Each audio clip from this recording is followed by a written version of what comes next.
Diana called Margaret. This was the thing that no one expected, not me, not Margaret, certainly not Robert, who must have had a small coronary when he found out his second wife had picked up the phone and dialed the number he had never deleted from his contacts. Diana was 61, a retired third-grade teacher, a woman who had been married to Robert for 19 years and had chosen him knowing he had been married before, knowing there was a son, knowing there was a history that would always be there even if it wasn't always present. Diana said she had read about Margaret's work at the nonprofit. Diana said she wanted Margaret to know that she was not the enemy. Diana said she had heard the story from Robert's point of view and she had heard it from Connor's point of view, and she thought Margaret's point of view was the one that had been missing and she wanted to hear it. They talked for an hour. At the end, Diana said, "I don't think you were wrong to leave. I think you were wrong to leave the way you did. And I think Robert was wrong to ask you to pay. But I don't think either of you were wrong to want something that wasn't what you got. That's not wrong. That's just being human." Margaret called me after that call. She said, "Carolyn, Robert married an angel. I don't know how he got so lucky the second time. I used up all his luck the first time. But Diana is extraordinary. And I think Robert might actually be happy. I think Robert might actually, for the first time in his life, be in a marriage that is about something other than what it looks like from the outside. And I should be bitter about that, right? I should be jealous. But I'm not. I'm relieved. Because Robert deserved someone who could love him the way he needed to be loved, and I couldn't do it, and someone else can, and that's good. That's good news. That's the first piece of good news about Robert Sullivan I've had in 25 years. And Margaret went back to Bridgeport. She found a room in a house in the East Side, owned by a 70-year-old Haitian woman named Celie who baked bread every Sunday and played card games with her tenants on Friday nights, and who looked at Margaret with the knowing, unsurprised eyes of someone who had seen a lot of women come back from the edge and rebuild, not because they had been forced to, but because they had decided that being alive was worth the work of it. Celie charged $500 a month for the room, which was $200 below market rate because Celie said the housing market was criminal and she refused to participate in it at a level she considered exploitative. The room was small, a shared bathroom at the end of the hall, a window that looked out onto a yard with a fig tree that Celie had planted 30 years ago and that produced more figs than anyone on the block could eat. So Celie gave them away in paper bags to everyone who came to her door. Margaret's room had a bed, a desk, a chair, and a bookshelf that Celie had put in after Margaret mentioned she had books. Margaret had 11 books. She had given away or lost or left behind every other book she had owned in 25 years of moving, but she had kept the Chekhov and the Dostoevsky and a volume of Mary Oliver's poems someone had given her in New Orleans, and a cookbook from the community center in Austin, and a journal she had kept for 3 years and filled with handwriting so small and frantic it looked like the text of a treaty being negotiated under duress. Celie put the books on the shelf and stepped back and looked at them and said, "Now it looks like someone lives here." She got a job. Not at the nonprofit. Deborah had sent her a text when the funding was cut to say she was sorry, that she would keep Margaret in mind for any future openings, that Margaret had been the best hire she'd made in 5 years and the worst timing she'd ever had, but at a community center in Bridgeport that ran after-school programs for kids from housing projects. She was the art teacher. She was terrible at it at first. She didn't know how to teach children, how to simplify, how to encourage, how to be patient with the particular chaos of young minds that had not yet learned to filter or edit or perform composure. She would set up a project and half the kids would ignore it and the other half would do something so unexpected she didn't know whether to celebrate or redirect. She cried in the bathroom twice in her first month, not from frustration but from the overwhelming privilege of being trusted with these small, loud, fearless people who had nothing and showed up anyway and wanted to make something with their hands. But she showed up every day at 3 p.m. and she set up the tables and she handed out the paints, the cheap ones from the discount store, the ones that came in tiny jars and left stains that never fully came out of clothes.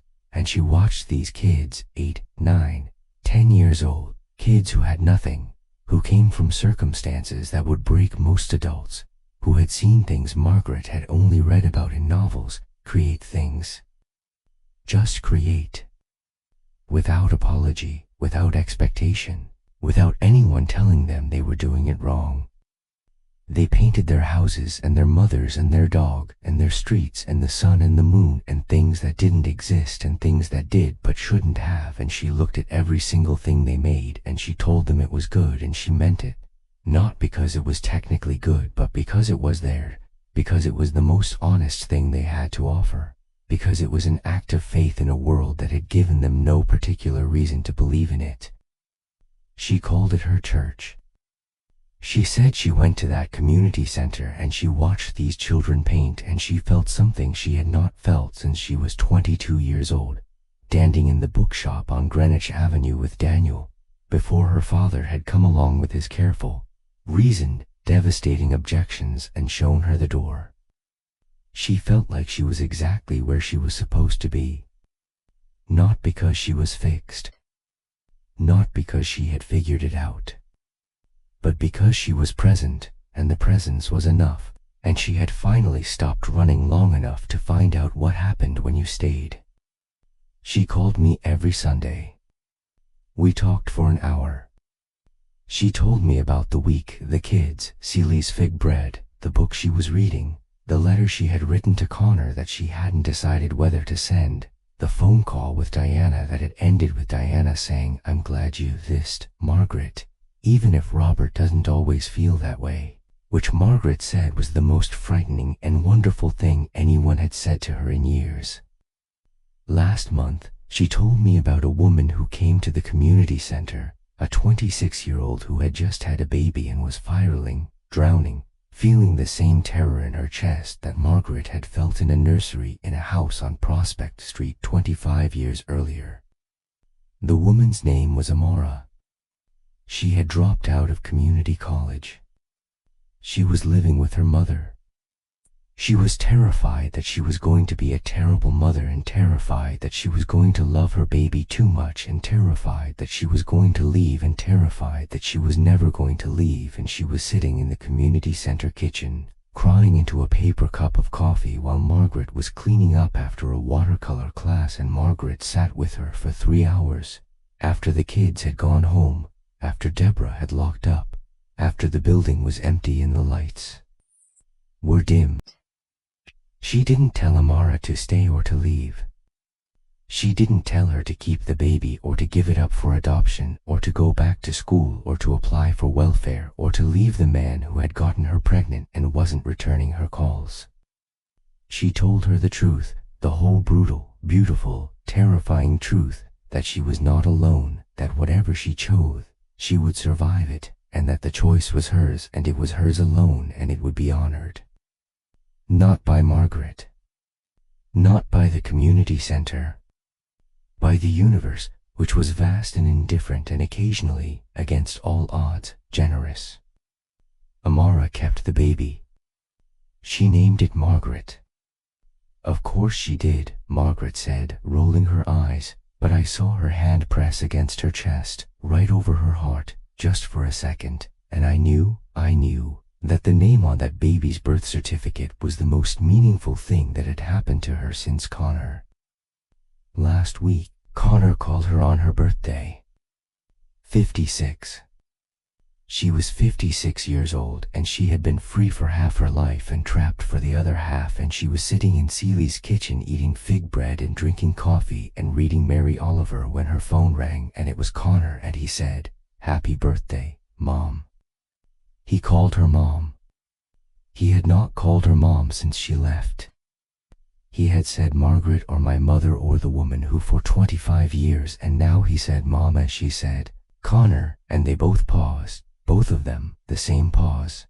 The pause of two people who have just said a word that changes everything and need a moment to understand what they have done. The call lasted 40 minutes. They talked about his work. He was handling a case involving a community land trust in Roxbury, something that was trying to keep housing affordable in a neighborhood being colonized by developers who were pricing out long-time residents. Margaret told him it sounded important. He said it was. She told him she was proud of him. He said, and this is the part that made her call me immediately, that made her speak so fast I could barely understand her, that made me pull over to the side of the road in the middle of my errands and sit in my car in the parking lot of a grocery store while my oldest friend told me something that sounded, even secondhand, even reported through her shaking voice, like the thing she had been waiting for since she drove away from a nursery in New Canaan 25 years ago. He said, I'm glad you said that. Because I wanted to be someone worth being proud of. She is still broke. She is still rebuilding. She has a room in Seeley's house and a job at the community center and a painting on my wall, the one her student made for her, a wild, impossible canvas of blues and oranges that a 9-year-old boy named Deshaun had painted and then given to her with the words, "This is how the ocean feels when it's happy," written on the back in crayon. And a son who calls her on her birthday and sometimes on Sundays and has started, tentatively, occasionally, to ask her questions about her life that are not accusations in disguise but are actually questions, genuine ones, from a person who is trying to understand the story of how he came to exist. She has an ex-husband whose walls are slowly coming down, who has started sending her news articles about housing policy and affordable development because he knows she cares about these things and because Diana has told him to find a way to be in her life that is not conditional on her paying him money she doesn't have. She has her health. She has her mind. She has the ferocious, unapologetic, flatly terrifying knowledge that she chose her own life, all of it, the glory and the ruin and the long, strange road back, and that choosing your own life, even badly, even painfully, even at the cost of everything you were supposed to want, is still the bravest thing a person can do. She called me last Tuesday. It was 9 p.m. She was sitting on Seeley's back porch in Bridgeport, wrapped in a blanket, looking at the stars. There was a fig tree in the yard and the remains of Seeley's Friday night card game, empty cups and a scattering of cards on the picnic table, and the sound of laughter from inside the house where Seeley and her friends were playing a second round. "Carolyn," she said, "I need to tell you something." I waited. "I'm happy," she said. "For the first time in my entire life, I am genuinely, completely, no performance required happy. Not because things are good, things are objectively not good. I have $11 in my pocket and a room in someone else's house, and I teach children how to paint badly, and I eat homemade bread on Sunday, and my son calls me mom, and I am happy.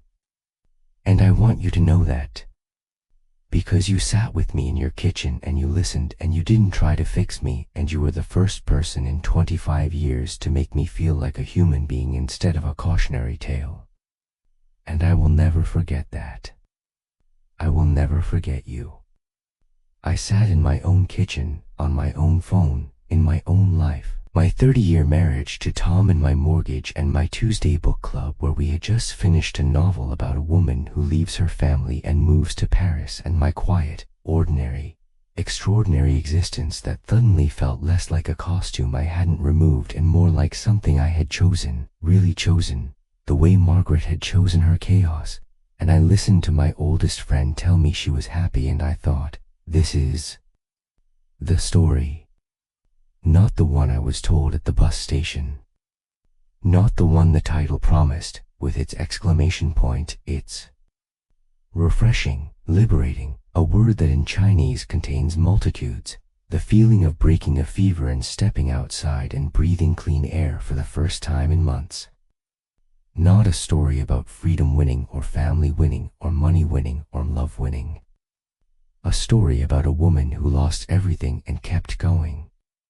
Who burned it all down and walked into the fire and came out the other side with nothing but herself and something that looked, from where I was standing, from across my own kitchen counter, from inside my own ordinary, chosen life, something that looked almost like grace. Maybe that's what freedom really is. Not the absence of consequence. Not the absence of loss. Not the absence of the long, terrible reckoning with every choice you ever made. But the presence, stubborn, defiant, improbable presence of something in your chest that refuses to be extinguished. Something that says, I am still here. I chose this. I am still choosing. And I am not done. Maybe that's what Margaret was trying to tell me all along, from room at NYU to the nursery in New Canaan to the bus station in Hartford to Seeley's back porch in Bridgeport. Maybe that's what the whole story was about, the one she told me over 11 days in my kitchen while the October light came through the window and the coffee went cold and Tom came home and the fire burned down and the world kept turning and somehow, against all odds, kept turning toward something that looked, if you squinted, if you were generous, if you believed in the way Margaret believed, like hope. She left at 30. She burns through millions. She came back at 55 with nothing. But the fire in her never went out. Love quiet, forbidden midlife romance. Subscribe to Noah's Awakening for more slow burn stories. The end. I looked it up once. It is on a barrier island off the coast of Georgia and it protects 3 endangered species of turtle and it has a visitor center and a boardwalk and a gift shop that sells bumper stickers that say, I visited the Buster Hayes Coastal Preserve and all I got was this sticker and a renewed faith in humanity. She cried when she found the bumper sticker online. She has one on her bedroom door in Seeley's house in Bridgeport. But she also spent without thinking. She stopped counting, which she knew was insane. She was not an idiot. She understood compounding interest in her sleep. She could do tax calculations in her head. But every time she looked at the number in her account, she felt this panic, this claustrophobia, like the money was a cage again, like she was back in the Ashford house being told what to do with every cent, how to invest it, how to grow it, how to make it multiply so that the money made more money until the original sum was unrecognizable and the person who had earned it was invisible beneath the tower of figures. So she stopped looking. She spent. She lived. She decided that if she was going to be free, she was going to be fully free, which meant not being owned by a number in a bank account any more than she was owned by a marriage certificate or a family name or a legacy she had never asked for. By 2015, she had roughly $400,000 left. By 2018, she had $90,000. She moved from Key West to a series of cheaper locations, a room above a bar in New Orleans where the music was too loud and the walls were too thin and the woman who ran the bar downstairs made a gumbo that could fix most problems except the fundamental one of being alone in a room above a bar in New Orleans at 3 a.m. and with nothing to read and no one to call.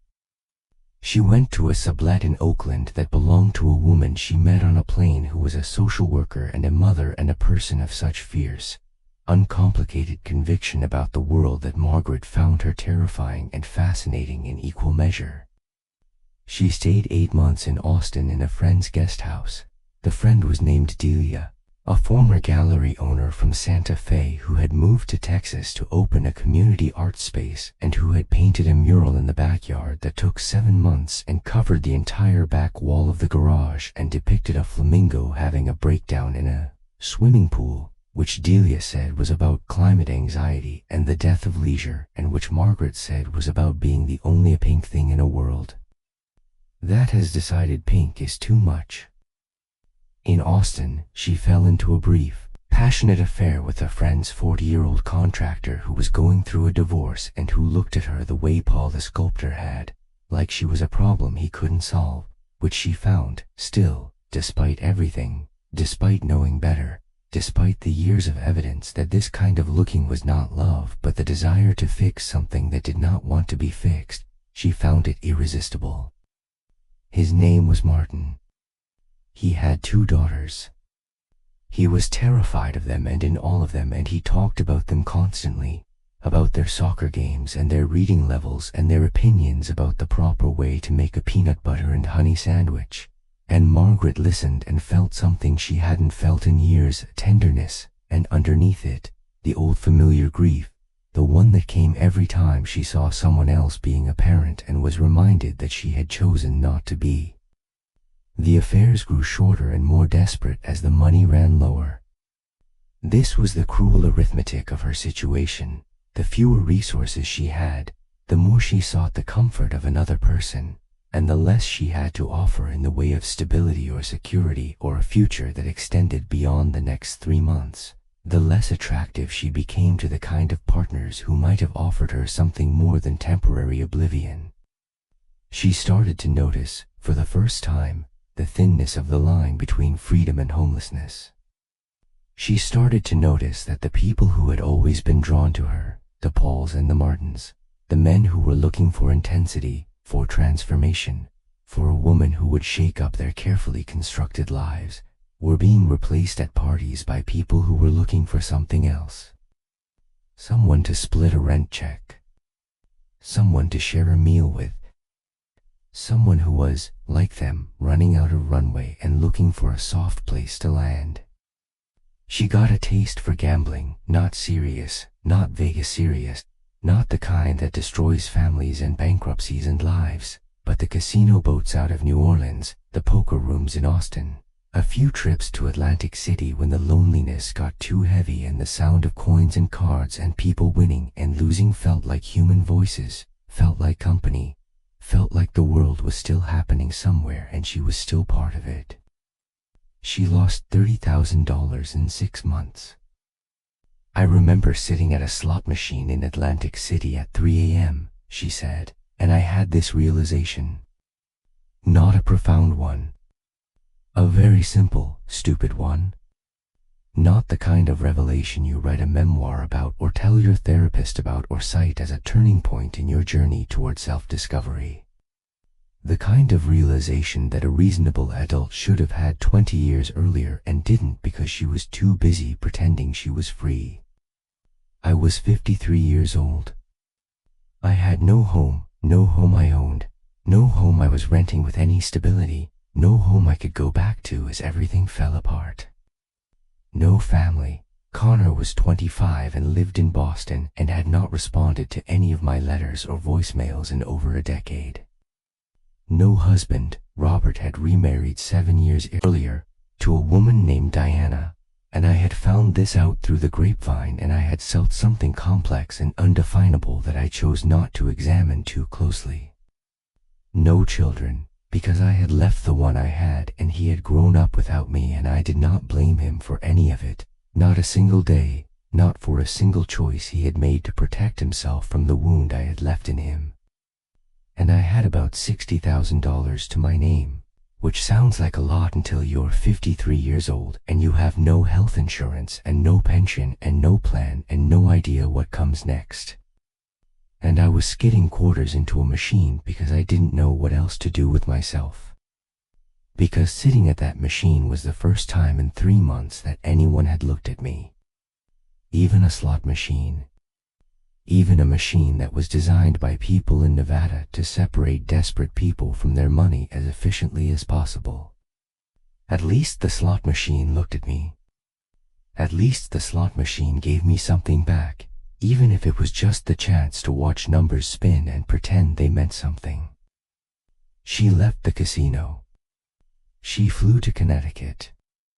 She came to my house. I wasn't home. I was at my daughter Sarah's graduation in Boston, the same graduation Tom's mother had died 2 weeks before, the same year that everything in my own life felt like it was either ending or beginning and I couldn't tell which. And she sat on my porch for 4 hours, according to the note she left under the doormat. She didn't come in. She didn't call. She just sat there on the wicker chair by the door, watching the street, thinking. The note said, "Carolyn, I came by. You weren't here. I sat on your porch for a while because it felt like a place where I could still think straight. I'm okay. Or I will be. I just needed to sit somewhere that remembered me. M." The note was in my hallway when I got home from Boston on Wednesday. I called her immediately. The number was disconnected. I tried for 3 days.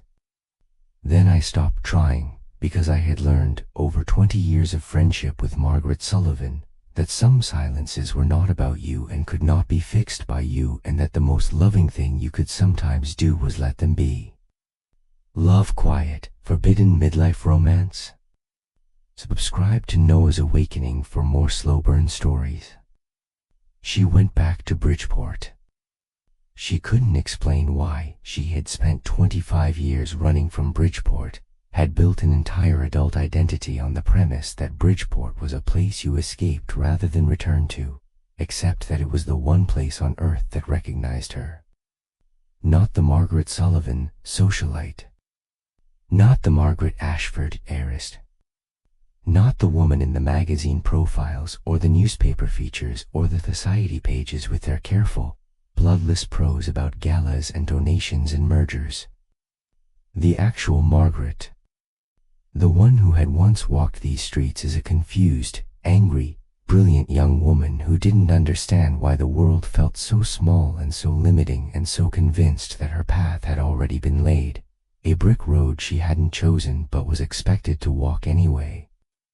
She went home to the city and she spent everything she had left, $14,000, on a studio apartment in a neighborhood that had been rough when she was growing up and was rougher now.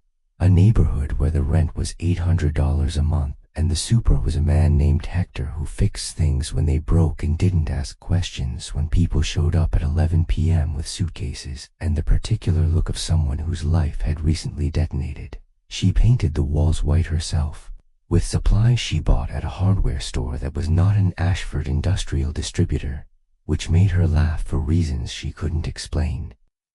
She bought a mattress from a thrift store.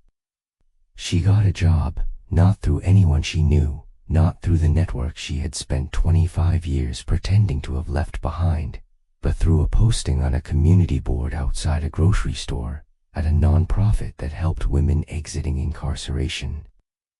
Not because she was qualified, but because the director, a fierce, middle-aged black woman named Deborah who had a voice like warm honey poured over gravel, had looked at Margaret's application, with its gaps and its refusals to explain the gaps and its sudden appearance after years of nothing, and said, "I don't care what you used to be. I care what you are now." Margaret was 54. She was a volunteer coordinator. She made $32,000 a year. She rode the bus. She cooked pasta in her tiny kitchen and ate it standing at the counter because she didn't have a table. She called Connor, her son, her baby, the little boy she had left in his crib 25 years ago, who was now 27 years old and working at a law firm in Boston and living in a neighborhood in the Back Bay with a view of the Charles River, and a girlfriend named Elise who Margaret had never met and whose name she had only learned because Connor had mentioned it once in a text message in response to one of Margaret's monthly voicemails. He had never called back. But he had texted once to say, "Mom, please stop leaving voicemails. I listen to them, but I don't know what to say. Please stop." She listened to him. She did not leave another voicemail for 7 months. Rest of her life trying to describe the people who had never held a newborn. That smell that is just the essence of a brand new person who has not yet been shaped by the world, who is still pure potential, still uncommitted to who they will become, and she had felt a terror that she could. Not name. Not the terror of new motherhood, not the am I doing this right anxiety that the books described, the pamphlets the hospital gave you, the classes she had taken with Robert in a conference room at the hospital on Tuesday nights. Not that. Something deeper. Something that felt like an alarm going off inside her soul, like every cell in her body was screaming at her that she was in the wrong place, doing the wrong thing, becoming the wrong person, and no one could hear it but her, and no one could help her because the people who loved her, Robert, her mother, her father, were all people who would have told her this was normal, this was what motherhood felt like, this was the sacrifice, and she should push through it, and she should embrace it. And she should be grateful.